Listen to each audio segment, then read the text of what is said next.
এবার এলো পুরুষ মানুষের পালা। তাকে বলা হলো যে তুমি হলে প্রাণীকুলের মধ্যে সবচেয়ে বিচক্ষণ এবং বুদ্ধিমান, সেই জন্য তোমাকে প্রাণীদের শিরোমণি করা হলো এবং তোমার আয়ু হবে 20 বছর। তখন পুরুষ মানুষ বলল, করজোড়ে বলল সৃষ্টিকর্তাকে যে 20 বছর আয়ু অত্যন্ত কম। হে প্রভু, আমাকে ওই গাধার সে যে 30 বছর আয়ু চায়নি সেটা আমাকে দেয়া হোক। ওই যে কুকুর 15 বছর ফিরিয়ে দিয়েছিল সেটাও আমাকে দেয়া হোক। আর যে বানর 10 বছর নেয়নি সেটাও আমাকে দেয়া হোক। 20 বছর অত্যন্ত কম, আমি দীর্ঘদিন বাঁচতে চাই।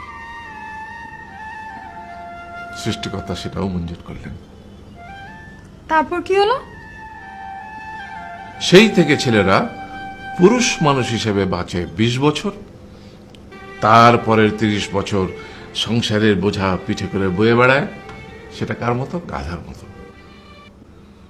তারপরের 15 বছর সে তার ছেলেমেয়েরা যা দেয় সেই রকম ঠিক কুকুরের মতো উচ্ছিষ্ট খেয়ে বাঁচে। আর তারপরে বৃদ্ধ বয়সে ঠিক বানরের মতো, যেমন গাছের এডাল থেকে ওডাল ঝুল খায় বানর, তেমনি এই ছেলের বাড়ি থেকে ওই ছেলের বাড়ি আর নানান রকম ফন্দি বিক্রি করে তার নাতি নাতনিদের আনন্দ দেওয়ার চেষ্টা করে।